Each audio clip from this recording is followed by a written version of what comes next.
उपवास केला एकनाथ महाराजांनी आणि रात्री 10 कधी वाजतात त्याची वाट बघत बसले. 10चे टोल पडले आणि एकनाथ महाराज तिथे वाड्यात गेले. तर दर्जाच्या चौकदार उभेच होते, ते जसे उभे आहेत तसे. निघाला खूप आज सोडलं नाही त्याने. एकनाथ महाराज म्हणले मला आज जायचंय, परवानगी नाही, आमच्या मालकाचे आम्ही ताबेदार आहे, आज जाता येणार नाही. आपण तुमच्या मालकानेच मला बोलवलंय, आम्हाला माहित नाही, आमची नोकरी जाईल. मी राग येऊ देऊ नका, पण इतिहास असाच आहे, साहेब चांगला असतो, शिकुर्डा चमत्कार नाही सोडलं ते. सरते शेवटी एकनाथ महाराज म्हणाले असं करा, तुम्ही आतमध्ये जाऊन तुमच्या मालकाला विचारा की बाहेर मी आलोय, त्यांनीच बोलावलंय. ते जर म्हणाले आत या तर मी जातो, नाही तर नाही जाणार. हे त्या दोघांना पटलं. त्या शिपायाने त्याने सांगितलं इथं थांबा, तू थांब, मी जाऊन येतो विचारा. तर एक आतमध्ये आला. तो तिथं चित्र इतकं सुंदर होतं. एका मंचकावर साडीपाठ मांडला होता. एका बाजूला दत्त महाप्रभू बसले होते, एका बाजूला दासोपंत बसले होते. दोघे जण साडीपाठ खेळण्यामध्ये गुंग झाले होते. कितीतरी वेळ त्या शिपायाला बोलता आलं नाही. कसं बोलणार आणि त्यांच्या खेळात व्यत्यय करून आणणार. कधीतरी दासोपंतांचं लक्ष गेलं, वर बघितलं तर तो शिपाई उभा होता. लगेच त्यांनी मुजरा केला, म्हणला मालक बाहेर एक माणूस आलाय, एकनाथ गोसावी नाव सांगताय, आत याची परवानगी मागतोय, पाठवू? एकदम आठवल्यासारखं दासोपंत म्हणाले होय होय, सकाळी ते आले होते, त्यांना प्रभूंचं दर्शन घ्यायचंय, या पाठवून. तो शिपाई बाहेर आला. एकनाथ महाराजांना म्हणाला तुम्हाला आतमध्ये बोलावलंय, जा आतमध्ये. इतक्या आनंदानं धावत आले एकनाथ महाराज. पण ते आतमध्ये प्रवेश करण्यापूर्वी एका क्षणात दत्त महाप्रभू जागीच गुप्त झाले. अंतर्धान पावलं, जागा रिकामी झाली. दासोपंतांना धक्का बसला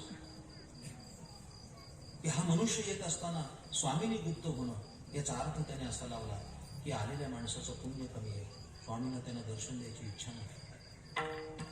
एरवी गुप्त काय व्हायचं कारण होतं. एकनाथ महाराज दर्शनाच्या अपेक्षेनं आले. दासोपंतांना म्हणले कुठे आहेत दत्त महाप्रभू, कुठे आहेत?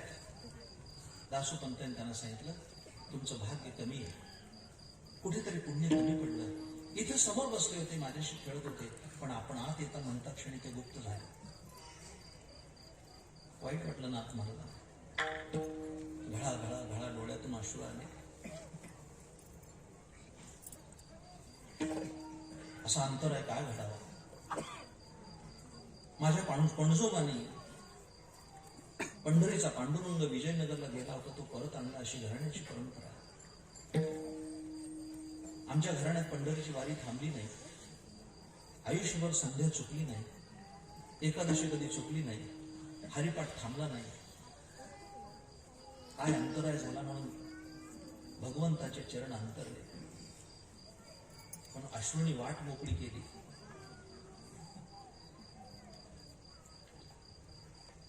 दासोपंतांना नमस्कार केला. नाही भाग्य आमच्या नशिबी, नाही दत्त महाप्रभू, पण तुमच्या बरोबर ते सारे पाठ खेळतात, तुमचा अधिकार तरी कुठे कमी आहे. तुम्हालाच नमस्कार करतो. उद्या आल्यानंतर आमचा नमस्कार त्यांना द्या. नसेल दर्शन देण्याची इच्छा, पण आमचा नमस्कार तर द्या. दासोपंतांना पण वाईट वाटलं. दासोपंतांनी सांगितलं ठीक आहे, म्हटलं मी नमस्कार सांगेन. नाथ महाराजांनी सांगितलं असं करा, कधीतरी फिरत फिरत पैठणला आला तर आमच्या घरी या, आमचा उमरा सोन्याचा होईल. दासोपंत म्हणाले हे निमंत्रण मी स्वीकारेन, जेव्हा केव्हा येईल तेव्हा मी निश्चित येईल. त्याला 6 महिन्याचा काळ गेला आणि 6 महिन्यानंतर दासोपंत फिरत फिरत पैठण क्षेत्री आले आणि त्यांच्या लक्षात आलं इथला एक मनुष्य आला होता आपल्याकडे दत्त महाप्रभूंच्या दर्शनाकरता. त्यांनी बोलवले आपल्याला, गेलं पाहिजे. पण पैठणच्या भर चौकात त्याने विचारलं इथं एकनाथ गोसावी कुठं राहतात हे ऐकलं पाहिजे. तो समोरचा माणूस कमरेत वाकला, नमस्कार करून म्हणला, एकनाथ गोसावी काय म्हणताजी, ते आमचं मायबाप आहेत. एकनाथ महाराजांची पैठणामध्ये काय कीर्ती होती, त्यालाच झाले दासोबंत. त्या वाक्यानं त्यांच्या लक्षात आलं की आपल्याकडे आलेली व्यक्ती सामान्य नव्हती, त्याच्याविषयी गावामध्ये इतका आदर आहे. पुढच्या चौकात विचारा म्हणाले. पुढच्या चौकात दासोबंत गेले. घोड्यावरूनच विचारलं समोरच्या माणसाला, एकनाथ गोसावी कुठं राहतात. तो माणूस लपकन खाली वाकला, हात जोडून म्हणाला, अहो एकनाथ गोसावी काय म्हणताजी, ती आमचं देव आहे, देव आमच्या गावचे देव आहेत. खरा खरा अभिमान खाली आला दासोपंतांचा. हा समोरचा वाडा त्यांचा आहे. दासोपंतांनी वाड्याच्या बाहेर घोडा बांधला आणि आतमध्ये प्रवेश करतात तो काय, पायाखाची वाळू सरकन सरकली आणि समोर जे दृश्य दिसलं त्याने ते हादरून गेले. एकनाथ महाराजांच्या दरवाजावर दत्त महाप्रभू हातामध्ये चोप घेऊन होते. हे जसे उभे असे उभे होते. पायाखाची वाळू सरकली. म्हणाले, स्वामी तुम्ही? हो म्हणले, मीच. इथं? हो इथंच. काय करता? इथं काम करतो. 36 वर्ष झाली. मग या घरचे ग्रस्त तुमच्या दर्शनाला आले होते 6 महिन्यापूर्वी आपल्या घरी, त्या तुम्ही दर्शन नाही दिलं त्यांना. त्या दत्त महाप्रभूंनी दासोपंतांचे कान उघडले आणि त्यांना सांगितलं, तुम्हाला वाटलं की हा मनुष्य याचं पुण्य कमी आहे म्हणून मी दर्शन दिलं नाही, हा तुमचा गैरसमज होता. दासोपंत, मी यांच्याकडे कामाला आहे, मालक आल्यानंतर जुगार कसा खेळावा म्हणून मी उठून आलो.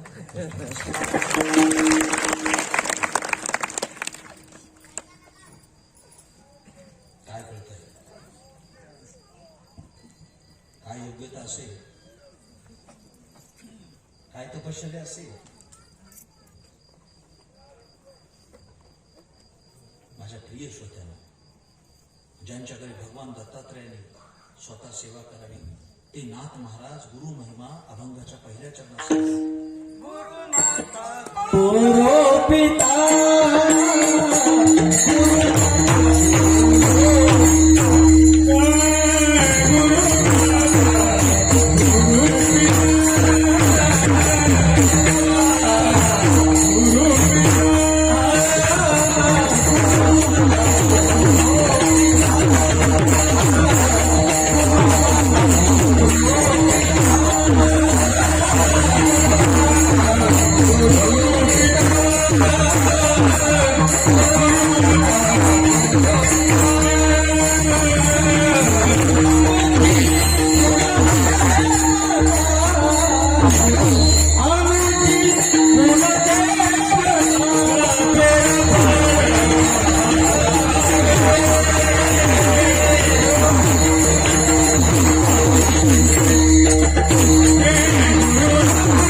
काय देवाला एकेकाने गळा दिला.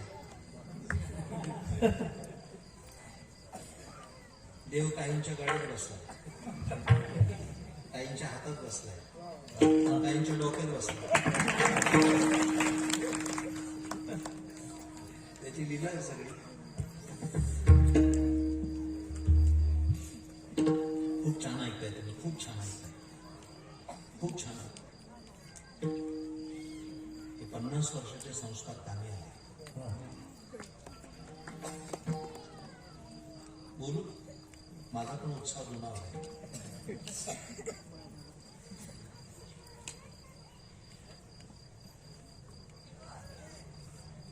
तुमचं कौतुक करतोय. दिनांक 14 रोजी गीता जयंतीच्या दिवशी आमच्या परंपरेचे विद्यमान श्री गुरु चैतन्य महाराज इथे येऊन गेले.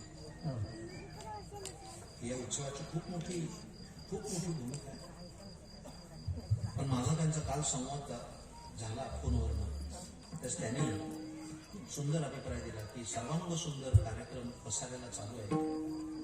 मी सांगू तुम्हाला, ऐकायचंय. कीर्तन करून गेलेल्या कीर्तनकारांनी एका वक्त्याने त्या उत्सवाचं कौतुक करावं, ती या उत्सवाची यशस्वीता आहे. मला म्हणजे जा, खूप चांगले लोक आहेत, श्रद्धावान आहे. तो पुरुष श्रद्धा त्यांच्याकडे, भक्तीचा परिपोष आहे. माझा उत्साह का दुणावा सांगू का दुणावा सांगू? रहस्य ऐकायचंय. श्रोत्याचा कान चांगला असला की वक्ता दान चांगलं टाकतं.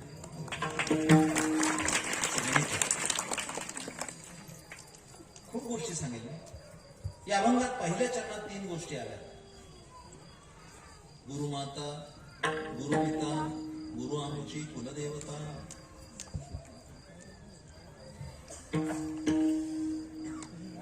जे ज्ञानेश्वरीचे उपासक त्यांना कळेल मी काय म्हणतो. त्यांना आई म्हटलंय. गुरुमाता आहे ना, ते सगळे लोक आहेत वारकरी बसलेले. त्यांना मी सांगतोय, नुकताच एका पुस्तकाला लेख लिहिलाय. त्या लेखात मी असं म्हटलंय, महाराष्ट्रातल्या त्या साऱ्या संतांनी ज्ञानेश्वर महाराजांना आई म्हटलं.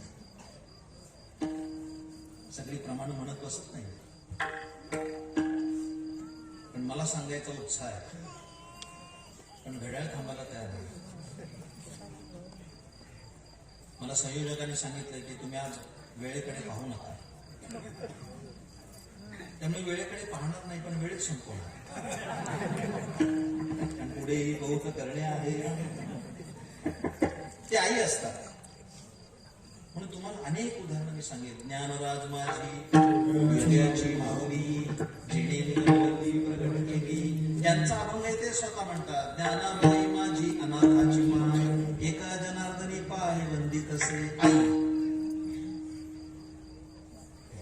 तर मौत सांगायची मला फार सुंदर आहे. त्यातले भाव सांगतो.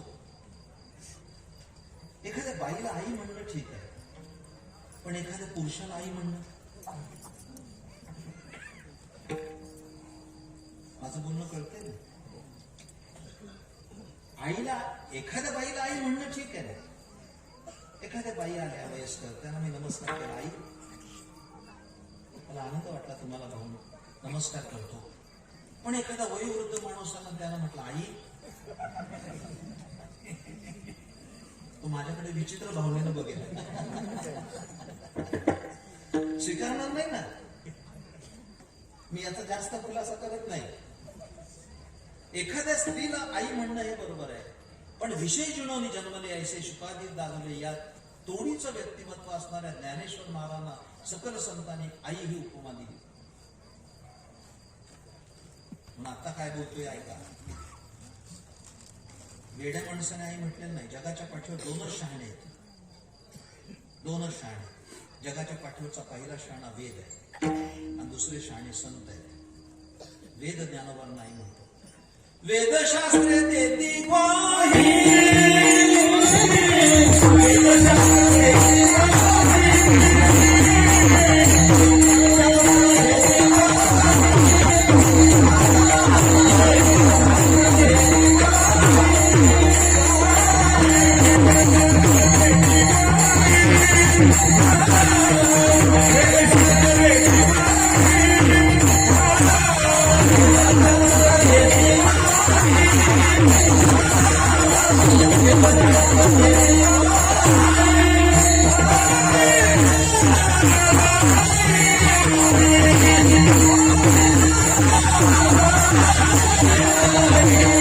Thank you.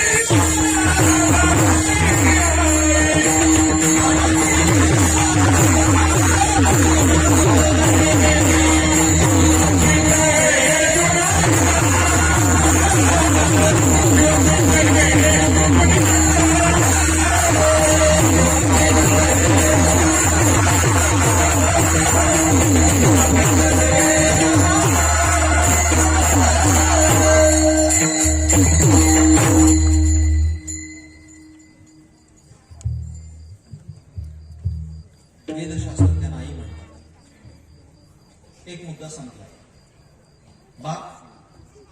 पण दुसरा शब्द काय आला? गुरु पिता. गुरुला पिता हे विशेषण आहे इथं या बंगाला. ज्ञानेश्वर महाराजांकडे ते लावतो मी. बाप ज्ञानेश्वर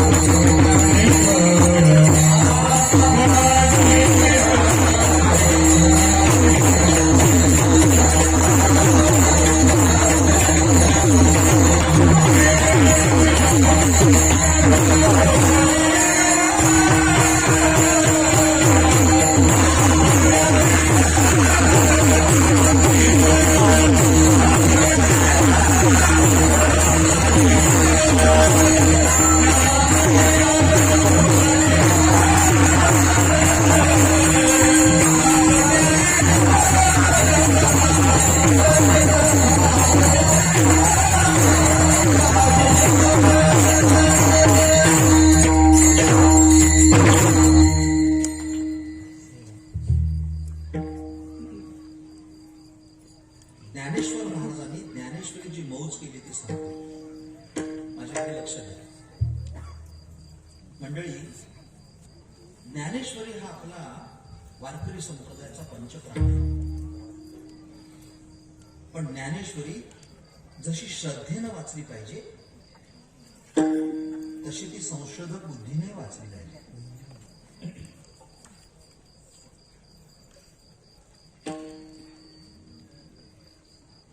ज्ञानेश्वरीची उंची कळत नाही आणि खोलीही कळत नाही. पण ज्ञानेश्वरीची खोली पाहण्याचा प्रयत्न केला तर सुंदर सुंदर मोती हाताला लागतील आणि उंची पाहण्याचा प्रयत्न केला तर नक्षत्राचं चांदणच हातात येईल. इतकी सुंदर ज्ञानेश्वरी. तुम्ही त्यात गुढी देऊन बघा, असे मोती सापडतील. तसं पाहिलं गेलं तर ज्ञानेश्वर महाराज आणि निवृत्तीनाथ महाराज या दोघांचं नातं बंधुत्वाचं आहे. ज्ञानेश्वर महाराजांचे ते वडील बंधू आहेत हे तर सत्य. पण ज्ञानेश्वरीत उल्लेख करताना त्यांनी निवृत्तीनाथांचा बंधू म्हणून उल्लेख केला नाही. तेथ महेशान्वय संभूते श्री निवृत्तीनाथ सुते केले ज्ञानदेवे गीते देशिका वेणे. ज्ञानेश्वर महाराज म्हणतात मी सद्गुरु श्री निवृत्तीनाथांचा मुलगा आहे. या दृष्टीनं गुरु बाप ठरतात. यावरी जो पाचावा पिता. एकनाथ महाराजांना विचारा तेच सांगते. गुरु माता गुरु पिता गुरु आमची कुलदेवता. नाथ महाराज म्हणतात सद्गुरूच आमची देवता आहे. जे अभ्यासक आहे त्यांच्यासाठी सांगतो. एकादश स्कंदावर एकनाथ महाराजांची टीका केली. या टीकेमध्ये तुम्ही बारकाईने पहा. त्याचं मंगलाचरण वाचा. त्या मंगलाचरणात तुम्हाला काही गोष्टी सापडतील. मी तर विस्तार बाहेर तो देत बसत नाही, पण ती आपली कुलदेवता असते. ज्ञानेश्वर महाराजांनी ठाई ठाई वर्णन केले ज्ञानेश्वरीत. आता विश्वात्मको हा माझा स्वामी श्री निवृत्ती राजा. तो अवधारू वाक तुझ्या ज्ञानदेव म्हणे. तेव्हा प्रसायदानाची सुरुवात करा. आता विश्वात्मके देवे येडे वाक्यज्ञे दोषावे दोषो निमद द्यावे पसायदाने. सद्गुरु श्री निवृत्तीनाथ महाराज माझी आई आहे, माझे बाप आहेत आणि माझे देवता सुद्धा आहे. गुरु हे आपली देवता असते. अशी जी आपली देवता असते असे जे सद्गुरुनाथ असतात, कोणताही कठीण प्रसंग आला हे संकट ते निस्तरतात. असं मंगाच्या दुसऱ्या चरणात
हे एवढं चांगलं म्हटलं तेच ऐकावं वाटायचं.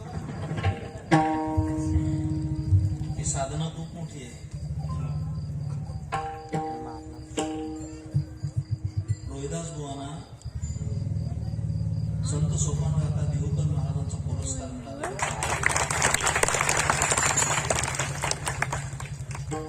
त्यांना पुरस्कार मला मिळाला याचं मला नवल नाही वाटत. नवल कशाचं वाटलं? खूप लहान वयात मिळाला हे कौतुक. पुरस्कार वयावर मिळत नाही, गुणावर मिळतात.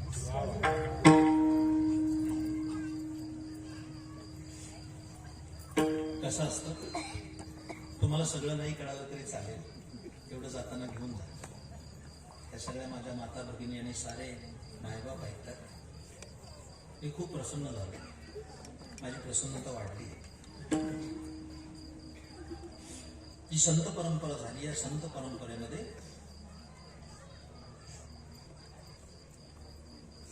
संत रामदास स्वामी झाले, समर्थ रामदास स्वामी. त्यांच्या जीवनातली गोष्ट तिकडे लक्ष द्या. गोब्राह्मण प्रतिपालक छत्रपती शिवाजी महाराजांनी स्वराज्याचं सुराज्य केलं, पण 2 डोळ्यांनी राज्य कारभार केला. छत्रपती शिवाजी महाराजांचे 2 डोळे होते. एक डोळा होता संत तुकाराम महाराज आणि दुसरा डोळा होता समर्थ रामदास. 2 डोळ्यांनी आणि राज्य केलं, म्हणून त्यांच्या राज्यात घोटाळे नव्हते आणि डोळे चांगले होते. मी कालच महाबळेश्वरच्या एका मोठ्या उत्सवात सांगितलं, इथूनच इथं आलो.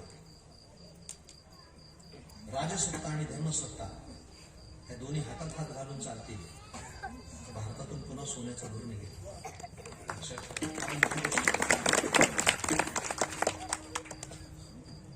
सुंदर गोष्ट सांगतो तुम्हाला.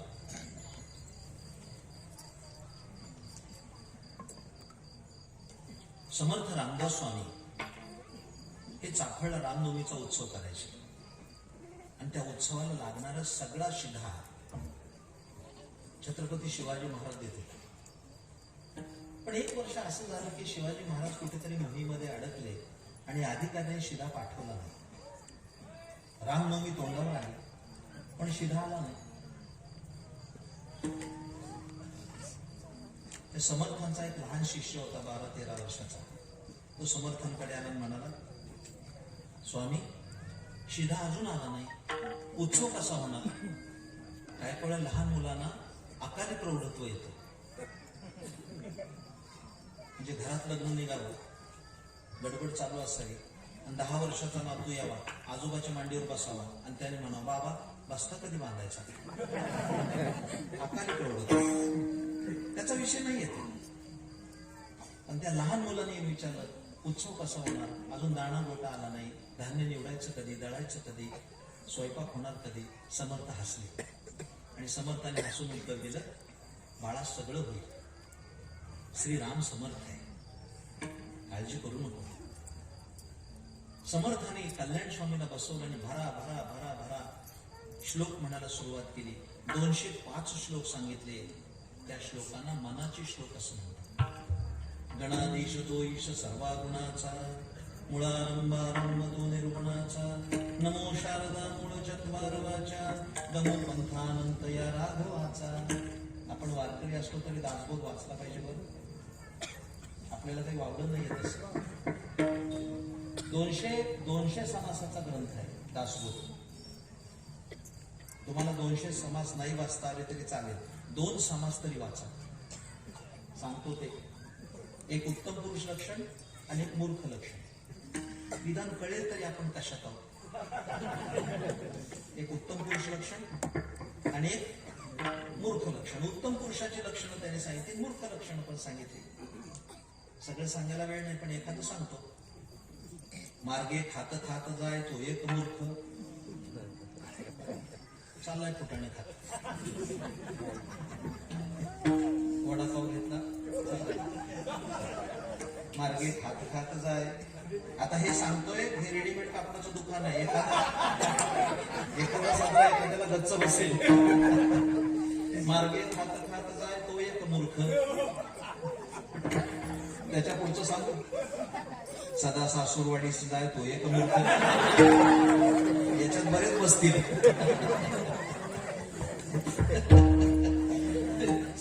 समर्थाने दासबोधात फार सुंदर मजा केली. इकडे लक्ष असतो. समर्थाने मनाचे श्लोक सांगितले 205 आणि प्रत्येक शिष्याला एक श्लोक दिला. हा श्लोक घ्या, भिक्षा मागा. भिक्षेतून जे अन्न येईल त्याच्यात आपण रामनवमी साजरी करू. माझ्या प्रिय श्रोत्यांनो, सगळे शब्द समान वापरायचे नसतात. भिक्षा वेगळी आणि भीक वेगळी.